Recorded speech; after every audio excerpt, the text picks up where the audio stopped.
Hai teman-teman, apa kabar semua? Semoga selalu dalam keadaan sehat ya. Di video kali ini aku pengen berbagi informasi seputar kepribadian manusia nih. Sebenarnya kepribadian manusia itu seperti apa sih?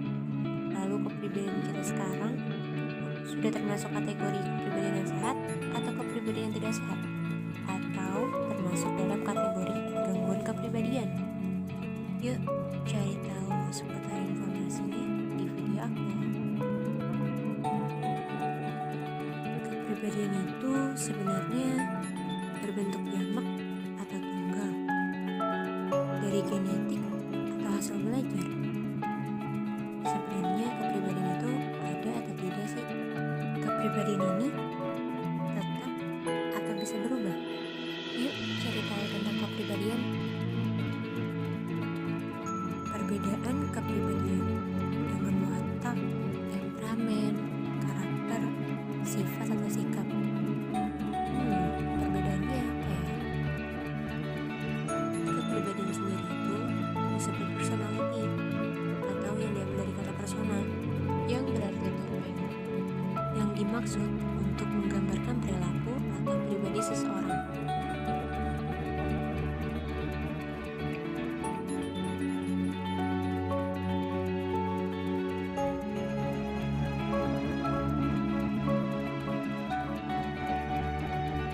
Menurut Galport, watak dan kepribadian adalah satu dan sama akan tetapi dipandang dari segi yang berlainan. Kalau orang bermaksud hendak menggunakan norma-norma, memberikan penilaian, maka lebih tepat menggunakan istilah watak. Tetapi kalau tidak memberikan penilaian dan menggambarkan apa adanya, maka dipakai istilah kepribadian.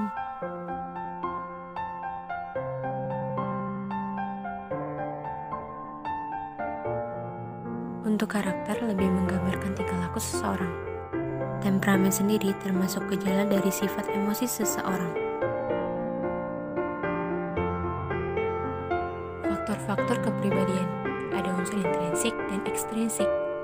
Untuk unsur intrinsik dilihat dari sikap, bakat, kemampuan, minat, afektif dan kebutuhan dan motivasi. Pada kepribadian tersebut, unsur ekstrinsiknya dilihat dari sosialisasi, budaya, belajar, pengalaman, dan introspeksi.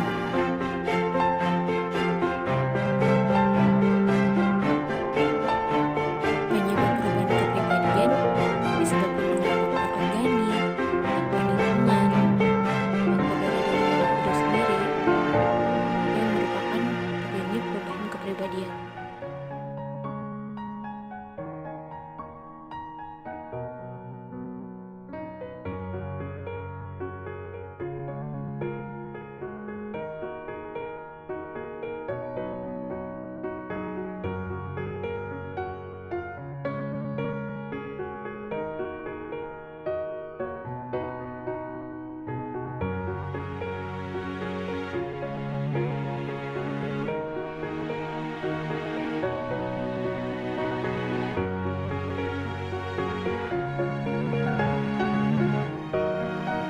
Kepribadian kita sudah termasuk sehat atau kepribadian tidak sehat?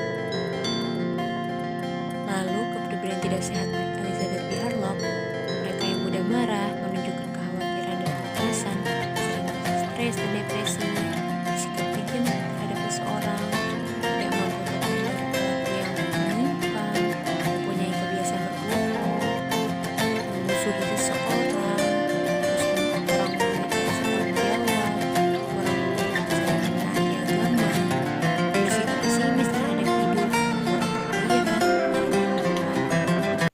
termasuk kepribadian yang tidak sehat. Gangguan kepribadian atau personality disorder. Gangguan kepribadian, kondisi di mana pengidapnya memiliki pola pikir dan perilaku yang tidak sehat. Dan berbeda dari rata-rata orang biasanya, pengidap gangguan ini juga sulit merasakan, memahami, atau berinteraksi dengan orang lain.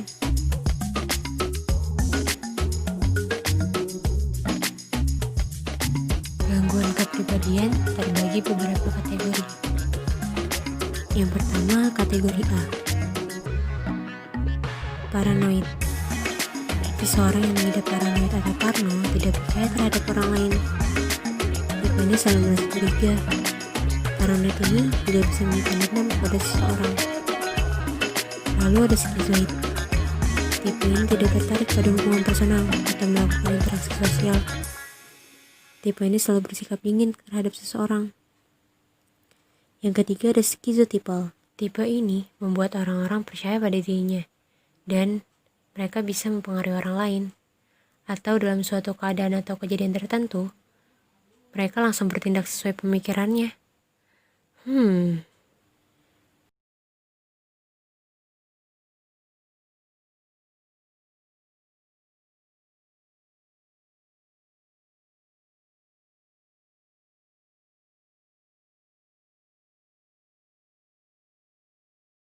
Yang kedua, kategori B. Mereka lebih cenderung emosian dan impulsif. Beberapa di antaranya ada antisosial. Seseorang yang mengabaikan sesuatu dan tidak memiliki rasa simpati. Terkadang mereka cenderung menyalahkan orang lain yang terjadi dalam hidup mereka. Yang kedua, ambang. Pada tipe ini, mereka merasa diabaikan. Terlepas dari dukungan keluarga atau komunitas sekitar, mereka sulit dalam menghadapi masalah yang berat, merasa paranoid, dan biasanya memiliki dorongan untuk menyakiti diri sendiri. Yang ketiga, histrionik. Pada tipe ini, mereka cenderung mendramatisir. Mereka selalu mencari perhatian, sangat provokatif, mudah terpengaruh dengan orang lain, dan tipe ini akan menganggap hubungan mereka dengan seseorang tersebut sangat erat, meskipun orang lain menganggapnya tidak. Yang keempat, narsistik. Pada tipe ini, mereka merasa yakin bahwa dirinya lebih istimewa dibandingkan orang lain.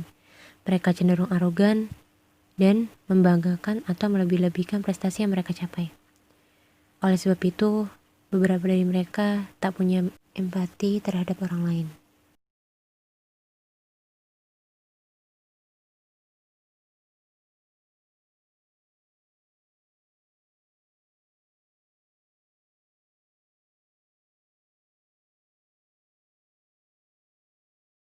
Yang ketiga, kategori C.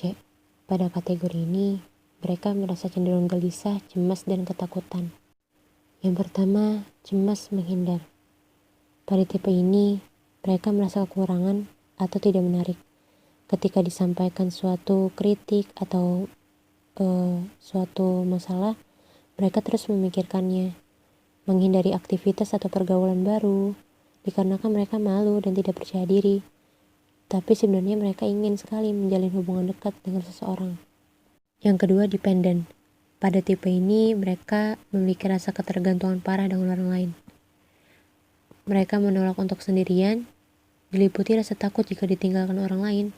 Pada tipe ini, mereka tidak bisa membuat keputusan dan mengemban suatu tanggung jawab, karena mereka tidak bisa sendiri tanpa petunjuk dan bantuan orang lain.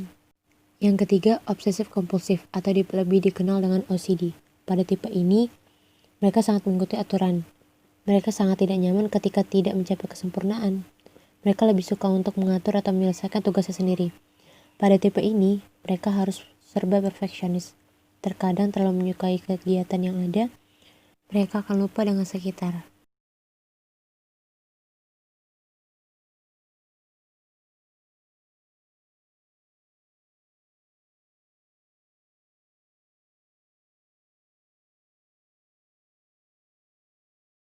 Lakukan pengobatan, psikoterapi, konsultasi psikologi, melanjutkan kegiatan aktif seperti menghindari stres, terus berpositif thinking, berpikir rasional, mampu bersosialisasi dengan baik, dan bertanggung jawab. Terima kasih udah nonton video dari aku. Semoga informasinya bermanfaat. Jangan lupa subscribe, Subscribe, komen, and like ya. terima kasih Banyak.